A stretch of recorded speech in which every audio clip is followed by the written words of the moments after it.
au plateau ya Minembwe, tunapendezwa na kusema kwamba tuna huzuni kubwa sana kuona tuko confine hapa mu Minembwe, banatufungia njia moja ambayo ilikuwa ina provisione Minembwe kutoka Kundondo, wanamke wapate sabuni, wapate chumvi, wapate kila kitu. Muliona watoto wa masomo walikuja bila uniforme wamoja, wengine walikuja na uniforme za buchafu juu ya kufungiwa njia na gouvernement ya Burundi na arme yake. Ile kama wamama wa Minembwe tunahamakia hiyo. Hatutaki hapa, haiko Burundi, hapa haina ta territoire moja ya Burundi wala village ya Burundi. Kusema jeshi la Warundi likuja hapa Minembwe kutufungia njia sisi wa mama ni jambo la huzuni sana. Tunalilia community internationale na mataifa, watu ambao wanaona hawa watu wote wanakusanyika hapa, wa baba, wa mama, watoto, tunakuja kulilia mataifa, tunakuja kuonesha serikali ya Kongo gisi ilituua, ilitutesi. Jeshi la FARDC liliua wanawake hapa Minembwe, likawafanyizia maviole na mamitilation na vitu vingine, lakini walikuwa hawajatuwisha njala. Walituachia hiyo njia moja, nayo ni kwa neema ya Mungu. Lakini Warundi sasa wamekuja kutuua na njala, wanatufanyizia genocide ambayo haiko inapita musilansie. Hiyo hatutaki wa mama wa Minembwe, community zote. Sisi wa mama hatuna mambo ya politiki, hatuna kusema sasa tutaenda upande hapana. Sisi wa mama tuna haki ya kuishi.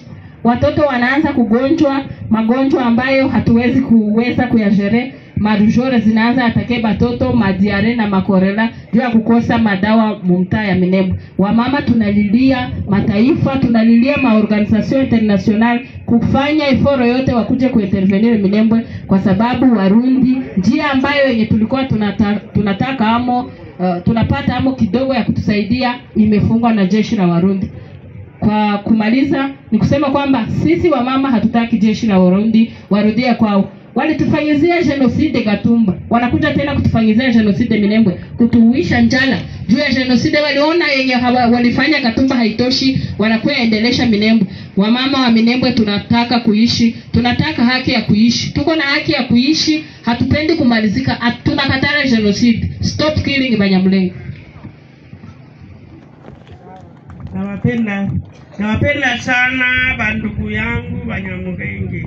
Nini kwa mwanamke wa mushi Gasirentia angababu inyo kwa parlamento basi okini kunyire Mungu afungulire njira tupatane lukubaiko kubana twahanga isire hano takati kucijira tujei muda takati kucijira kone ko yomyaza ni Gasirentia ndi munyamocha dinamushikazi Mungu arabale arwenze njira yo kubona kubanga ikeka. Nirimo Nyendu niriana na detako twetu anga ikabwenene igulira Barundi tabazari mutagiza Barundi munjira tubone kone tutugabona isukari n'umunyu na masabuni byoshi tubibone abana mira batuluwarira indwala zo tutashubihisi kumbe mutufungurira injira wewe Kisegeti usaza Barundi munjira tubone. Asante sana.